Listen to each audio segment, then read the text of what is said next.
So, I was updating my letterbox, and I've always had a hard time choosing my 4 favorite movies to slap on my profile page. I mean, that's a lot of pressure. I've always tried to make sure that they are diverse, and as I watch something new, I'll just slap it on there because I can. But there's one film that has always maintained a spot in my top 4, and I just don't have it in me to take it off. Paris, Texas is a 1984 film written and directed by Wim Wenders. It is a slow burn, but a deeply philosophical and thought-provoking film that talks about themes like memory, grief, family, and what it means to be human. All of that and more in 147 minutes. Harry Dean Stanton plays Travis, a vagabond after mysteriously wandering out of the desert in almost a fatigue, attempts to reunite with his brother, played by Dean Stockwell, and his 7-year-old son. After reconnecting with his son, Travis and the boy end up embarking on a voyage through the American Southwest to track down Travis's long-lost wife. That is the groundwork for what is a very dreamlike, disorienting, and purposely ambiguous film. From the beginning, you are asking questions. The man emerges from the desert like a biblical figure, renouncing the world. He wears the universal American outfit, jeans, and a baseball cap, but Travis's look and overall demeanor tell a larger story of wandering in the wild. Who is he? What is he looking for in the middle of the desert? Does he even remember? One of the many genius parts of Paris, Texas is it doesn't rely on emotional gimmicks to pull at the audience's heartstrings. The film is simply harping on its truths. The beginning of the story is very simple.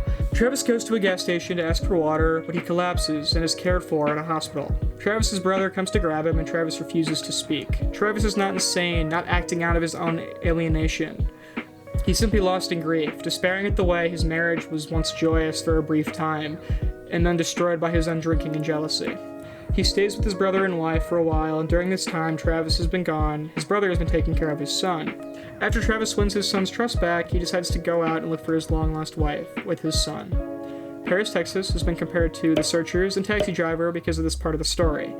After Travis and his son travel for long enough, they find the missing wife, Jane, working at a sex club, and Travis and Jane talk through a one-way mirror. The journey that Travis and his son take in the car is a lot like the film Il Sorpasso, which follows 2 Italian men as they sort of just discuss life on this trip together.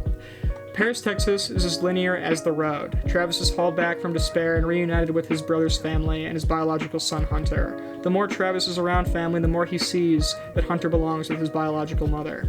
Then Travis and his son journey to Houston, and then everything narrows down to one heartbreaking scene in which Travis and Jane try to explain themselves to one another. Travis brings up a time in which things were different, as if he's telling a story about people he knew before, not them. The film ends with the mother and child reunited. In a decision that is both dramatically and cinematically inspired, Travis watches their meeting from a rooftop of a nearby garage and then drives away. There is the same feeling as when John Wayne in The Searchers restores the missing girl to her family and then looks on, alone again and forgotten, before turning back into the wilderness. Travis is alone again. Practical and logical objections can be raised about this story. Was Travis right to take Hunter away from Walt and Anne? Can Jane take care of him? Could Jane work in this club and not be a prostitute? How's she going to make money? But in my opinion, those objections are the point. Harry Dean Stanton, Costanza Kaninski, and Hunter Carson have incredible performances, and Hunter has some serious range for a child actor. Asking those hard questions like why did she leave us? As an audience, we care so much about their family, framed, lonely, and unsure, within a great emptiness. Paris, Texas is not only beautiful thematically, but also one of the prettiest movies I've ever seen, and the use of color is just next level. Robert Mueller does an incredible job in telling a visual story. Paris, Texas is an absolute masterwork, and I assure you that if you're willing to watch it, you will get something out of it. Thanks for watching, like and subscribe for more.